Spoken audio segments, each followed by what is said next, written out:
Good morning students, this is class 12th biology, lecture 5 of chapter molecular basis of inheritance and variations. In the end of lecture, we will also discuss the homework solutions of lecture 4. So, the topics to be discussed today are transcription unit, cistron, process of transcription in prokaryotes and eukaryotes, and types of RNA polymerases. In last lecture, we were doing differences between replication and transcription. And I told you that unlike replication, in process of transcription, only one strand of DNA is copied to form RNA. So what is the reason behind it? Why only one strand of DNA is used here? So first reason is transcription of RNA from both strands would produce two complementary RNA strands. As you know that two strands of DNA are complementary to each other. So obviously both strands will be copied.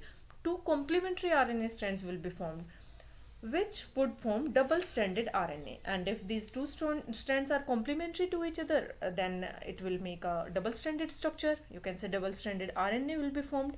Okay, and this double-stranded RNA cannot be translated because for the process of translation, means for the formation of protein, single-stranded RNA is required. If RNA would be double-stranded, then formation of protein would not be possible. Second reason is two different RNA would form from the same stretch of DNA. Now same stretch of DNA, because if the two strands of DNA will be copied, then two strands of RNA will be formed having two different having different types of sequences, obviously, because in DNA also two strands have complementary, you can say, but different sequences are there. Okay, so two RNA strands will be formed having different sequences, and these two different sequenced RNAs will form two different kinds of proteins, right, with different amino acid sequences, you can say. Okay, because amino acid sequence depends on RNA sequence only, right? Now a different amino acid sequence will be formed there. That's why it will complicate the process of heredity. Next topic is transcription unit. So the stretch of DNA, or you can say the part of DNA transcribed, or you can say copied into an RNA molecule is called a transcription unit, and it encodes at least one gene. Okay, so a transcription unit, we can say if any stretch of DNA is encoding for a gene, that stretch of DNA will be called transcription unit.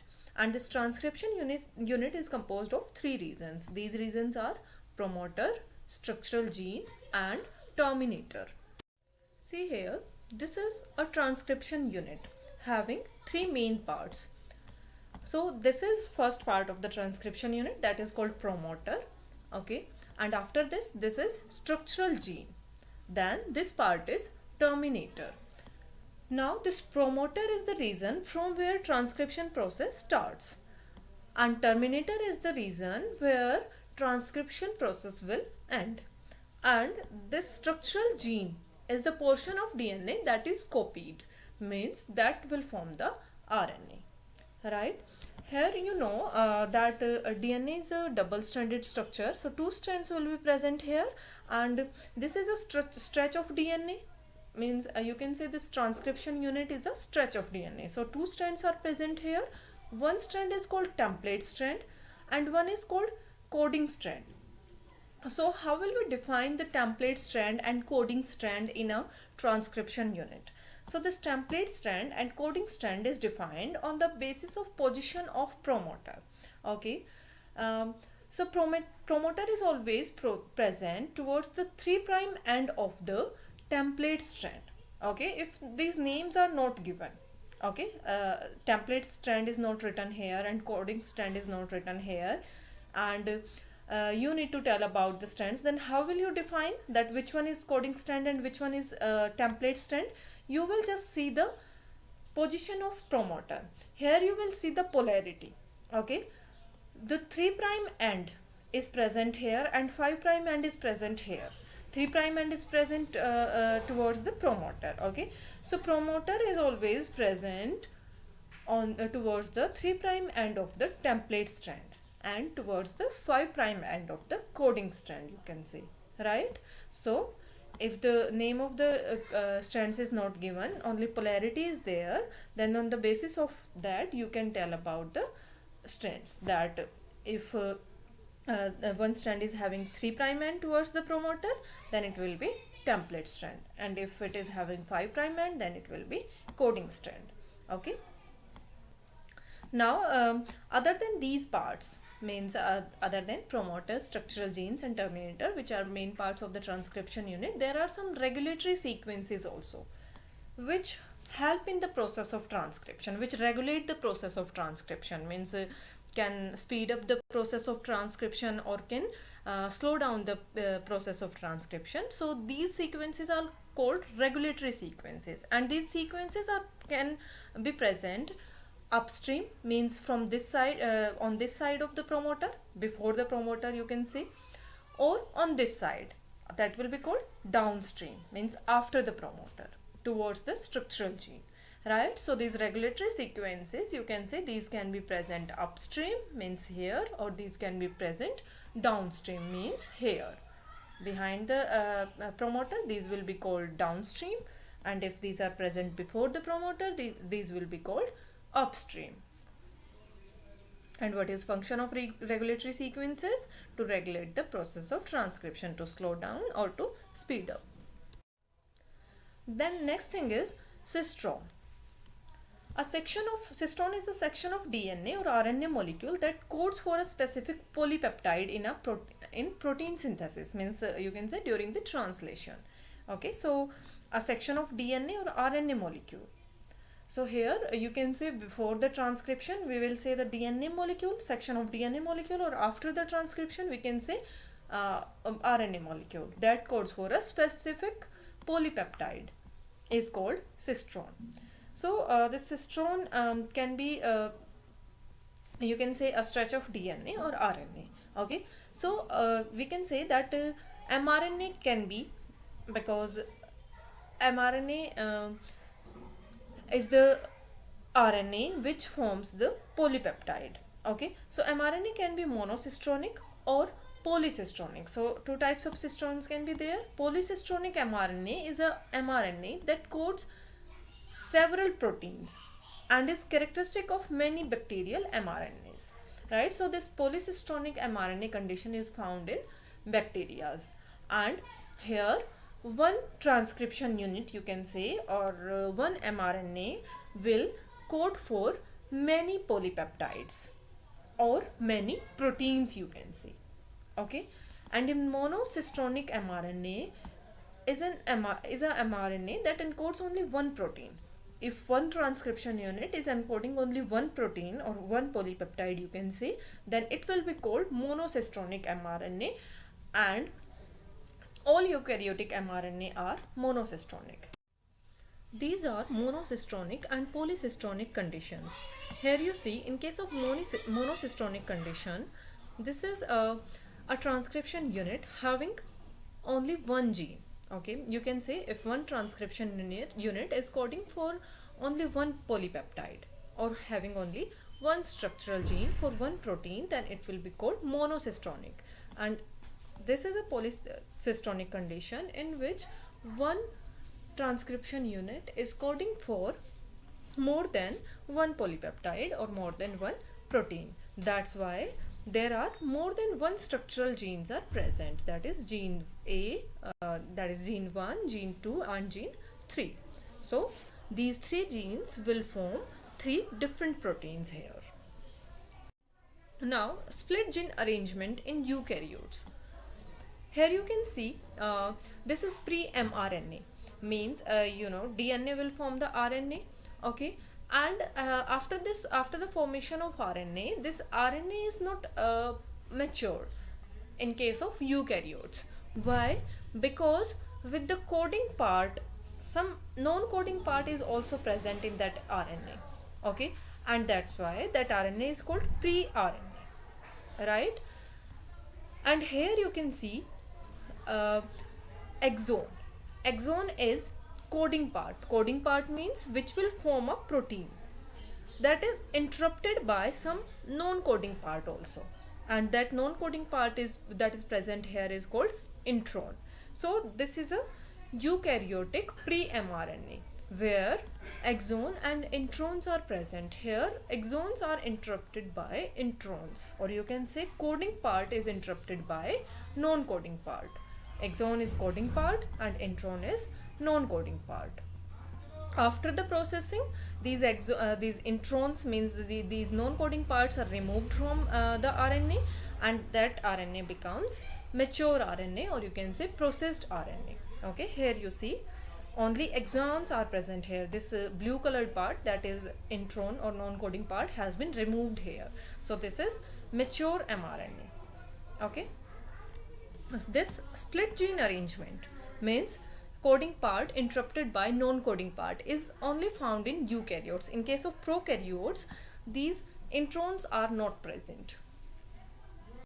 Types of RNA. So we have these three types of RNA: messenger RNA, ribosomal RNA, and transfer RNA. So here messenger RNA can also be called mRNA. Okay, and this messenger RNA, as the name is suggesting, messenger, so it provides message for the formation of proteins, or you can say for the translation process. All these three RNAs are important for the process of translation. All have their different roles for the formation of proteins. So what is role of messenger RNA here? It provides the information, or you can say message, for the formation of protein. How it provides the information? It acts as a template, and by reading its sequence, amino acid chain is formed. According to the sequence present on the mRNA, amino acid chain is formed, which makes a protein. Then ribosomal RNA. This is also called rRNA.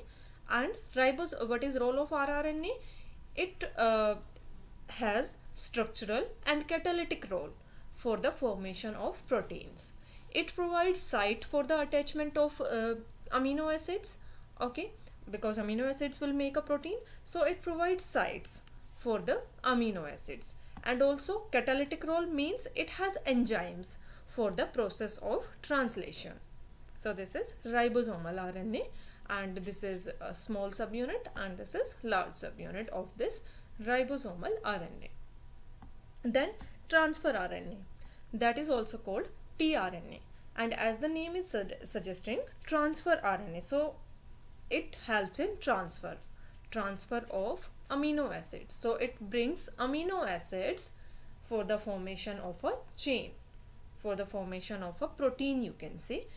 Amino acid chain is formed, and those amino acids are brought by this transfer RNA by reading the sequence present on mRNA. Next we will do about the process of transcription. So let's start with the process of transcription in prokaryotes. There are three steps of transcription. First is initiation. In this step, RNA polymerase enzyme along with initiation factor, that is called sigma factor, binds with DNA sequence at promoter and starts transcription. So here see, this is enzyme RNA polymerase, this brown colored part, right? And this is a core enzyme. When it binds with the sigma factor, it becomes holoenzyme. And this holoenzyme is able to initiate the process of transcription. When this RNA polymerase is not bound with the sigma factor, it cannot initiate the process of transcription. So for the initiation step, there is requirement of binding of sigma factor with this RNA polymerase. Now this holoenzyme, means you can say RNA polymerase bound with the sigma factor, this holoenzyme binds to the promoter region of the DNA, or you can say a transcription unit, because this DNA present here is a transcription unit which will transcribe to form the RNA, right? So this is a transcription unit, and you know, in transcription unit, promoter, structural genes, and terminator is present. So this yellow colored portion present here is promoter. So this enzyme is binding with this promoter here. Now see, you can tell about that which strand present here is template strand and which one is coding strand, because you know promoter is always present towards the 3' end of template strand and towards the 5' end of the coding strand. So this strand is, this is 3' end, okay, promoter is present here. So this strand is, this pink colored strand, you can say this is having polarity 3' to 5' is template strand. And the another strand which is of blue color having the polarity 5' to 3' is called coding strand. So with which strand this RNA polymerase is binding? Template strand. So obviously here this RNA polymerase which is binding with the template strand will make a strand of RNA by reading the sequence present on the template strand.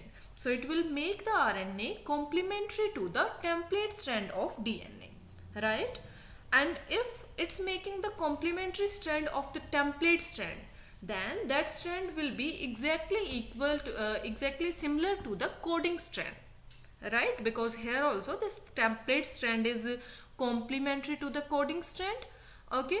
And if one strand is making that is complementary to the template strand, then it will be similar to the coding strand, right? So RNA strand sequence in the RNA strand, you can say, will be similar to the sequence in coding strand. There will be just one difference. What will be that? Presence of uracil in place of thymine, because this is DNA strand and the new strand that will be formed here will be RNA. That's why thymine will be replaced by uracil. Otherwise all the sequence will be same. That's why this strand is called coding strand, okay, because its sequence is similar to that of the RNA sequence. Next step of the transcription is elongation.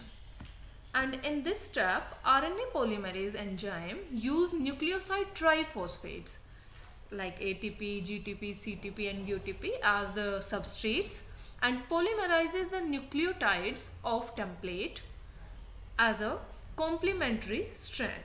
So here you can see, first of all, when the process of transcription initiated, then this RNA polymerase bind with the template strand and start making the RNA strand. Here you can see this yellow color part is RNA strand, okay? And how it makes it? By using the nucleoside triphosphates as the substrate, okay? These are joined together to form a chain, to form a polynucleotide chain, that is RNA chain, RNA strand, right? And this RNA strand is complementary to the template strand of DNA. So this RNA polymerase is forming the RNA strand here by following the rule of complementarity. And along with the formation of this RNA strand, you can say along with the polymerization, it also opens this DNA helix, okay? Because without opening this DNA helix, formation of RNA is not possible, because then how it will read the template strand for the formation of RNA strand.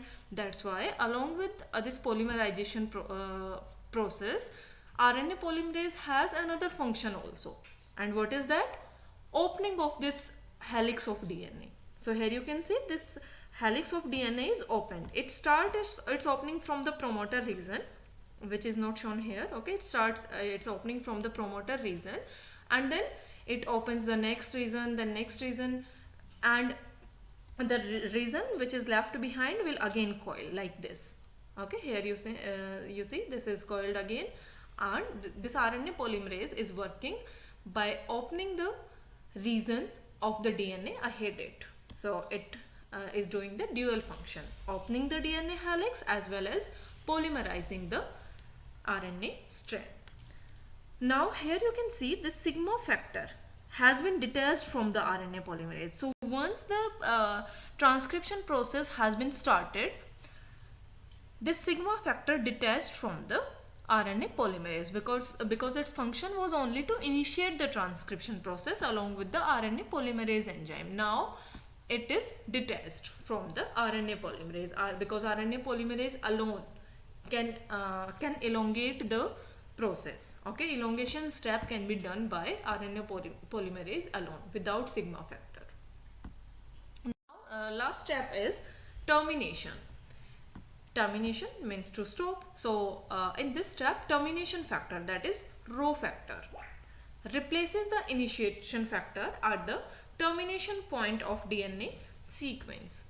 At this stage, detachment of RNA and RNA polymerase enzyme with Rho factor takes place. So see here, this RNA strand has been formed by RNA polymerase enzyme by reading the sequence present on the complementary strand. And what is that complementary strand? Template strand of DNA. So this pink color strand, that is template strand of DNA, has been copied, and this RNA strand has been made. Now when this RNA polymerase reaches to the terminator sequence, means you can say to the terminator of the transcription unit, then one more factor, that is called Rho factor, this is Rho factor, attaches to the RNA polymerase enzyme. Okay, and the process of transcription will be terminated, will be stopped. So this green colored portion present here in the template strand of DNA, this is terminator. Okay, when the RNA polymerase reaches here, this Rho factor attaches with the RNA polymerase, and the RNA strand which is forming complementary to the template strand will also get detached. It will detach from the RNA polymerase, and RNA polymerase enzyme will also leave the transcription unit. It will also detach from the DNA, or you can say from the transcription unit. Now this RNA has been formed here, means you can say DNA has been transcribed to form the RNA. Next is difference in prokaryotic and eukaryotic transcription. So first point is transcription and translation occur simultaneously in case of prokaryotes. Both can be started simultaneously. But in eukaryotes, first transcription takes place, and after that, after the completion of transcription only, translation occur. These two processes cannot occur simultaneously in case of eukaryotes. Second point is prokaryotic transcription occur in cytoplasm, while the eukaryotic transcription occur in nucleus. Then third point is RNAs are not processed, means pre-RNA are not present in the prokaryotes, not processed because here introns are not present in the RNAs. Okay, as I have told you that only coding part is present in the RNA of the prokaryotes. That's why there is no need of processing of RNA in case of prokaryotes. But in eukaryotes, non-coding part, that is introns, are also present with the exons. That's why that RNA is processed. Next point is a single RNA polymerase works here. As you have seen, a prokaryotic transcription, only a single RNA polymerase is present. But in case of eukaryotic transcription, 3 different RNA polymerases work for the formation of different types of RNA. As you know, there are 3 different types of RNA, mRNA, tRNA and rRNA. So for the formation of different types of RNA, 3 different RNA polymerases work in case of eukaryotes. Last point is doesn't require any proteins or other factors for the initiation of transcription. So here in the case of prokaryotic transcription, there is no need of any other transcription factor. Only a subunit of the enzyme RNA polymerase is required for the initiation of transcription factor. But in case of eukaryotes, many transcription factors are required.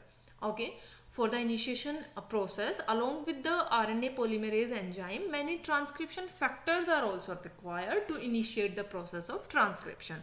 But in case of prokaryotes, you have seen that only a enzyme RNA polymerase binds with the sigma factor. There was no other transcription factor present there to initiate the process of transcription. So this is the difference. Next thing, that as I told you that for the transcription of eukaryotes, 3 different RNA polymerases are required. So it is about the Types of RNA polymerases. These three types of RNA polymerases which are required for the transcription process in case of eukaryotes. So first is RNA polymerase 1, which transcribes rRNA genes. And which rRNA genes? rRNA means ribosomal. So there are many subunits of ribosomal RNA.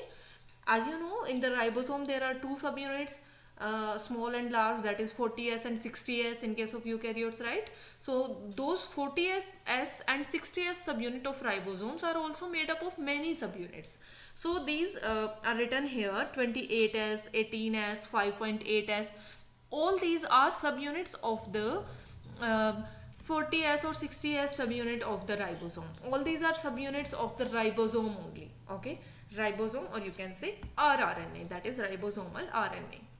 Right, so these subunits are transcribed by, or you can say copied by, RNA polymerase 1. Then RNA polymerase 2 transcribe hnRNA, that is called heterogeneous RNA, and this heterogeneous RNA is premature form of mRNA. Okay, this is, you can say this is precursor of mRNA. So it is transcribed by RNA polymerase 2. Then there is RNA polymerase 3. And this RNA polymerase 3 transcribes tRNA, that is transfer RNA, and 5S rRNA. This is another subunit of the ribosome, or you can say ribosomal RNA. So this 5S RNA, 5S rRNA is transcribed by RNA polymerase 3, and also snRNA. This snRNA is called small nuclear RNA. Now your homework. You need to do NCERT question number 4, 6 and 11. Now let's discuss the answers of the questions that I gave in homework in previous lecture. So first question that I gave was, if E. coli was allowed to grow for 80 minutes in N14 containing medium, then what would be the proportion of light and hybrid densities DNA molecule? So answer is, if E. coli divides in 20 minutes, as you know, E. coli dividing time is 20 minutes, okay, it DNA replicates in 20 minutes. So after the 80 minutes, there will be 4 generations, right? 20 into 4, there will be 4 generations after the 80 minutes. In the first generation, all the strands will be hybrid, as you have seen in that Michelson and Stahel experiment. In the first generation, all the strands were hybrid. Right, so all the strands will be hybrid. In the second generation, also you have seen in Michelson and Stahel experiment, in the second generation, means after the 40 minutes, 50% DNA were light and 50% DNA were hybrid. Okay, so you can say that in the second generation, 50% of the DNA will be light and 50% DNA will be hybrid. Now in the third generation, come to the third generation now, just after, because Michelson and Stahel experiment is showing only up to second generation. Okay, so now come to the third generation, means after the 60 minutes, 25%, just do the half of this 50%. So here in the third generation, 25% will be hybrid and 75% will be light. And in the fourth generation, again half of it, means 12.5% will be hybrid and 87.5% will be light. The next question was, differentiate leading strand and lagging strand. So first difference is, leading strand is a replicated strand of DNA which grows continuously without any gap, right? And lagging strand is a replicated strand of DNA which is formed in short segments, and these short segments are called Okazaki fragments. So you can say its growth is discontinuous. Second difference is, formation of leading strand is quite rapid, and you know the reason, because there is no requirement of joining later on, so that's why it is rapid. And it can be started just if a small stretch of DNA has been opened up. Okay, but formation of lagging strand is a little bit slower than the leading strand. Now only a single RNA primer is required here for the formation of leading strand, but for the formation of lagging strand, many RNA primers are required. As you know, many Okazaki fragments will be formed here. So for the formation of each Okazaki fragment, there will be need of a RNA primer. Next difference is, its template open in 3' to 5' direction. right? Leading strands template means when the RNA opens, so its template will be in 3' to 5' direction, while lagging strands template will open in 5' to 3' direction. Last difference is formation of leading strand begins immediately at the beginning of replication, while formation of lagging strand begins a little bit later. Then what is replication fork? That it was the question. So replication fork is a structure that forms within long helical DNA. So this is a Y-shaped structure that forms in a long helical DNA during the DNA replication, and it is created by helicases.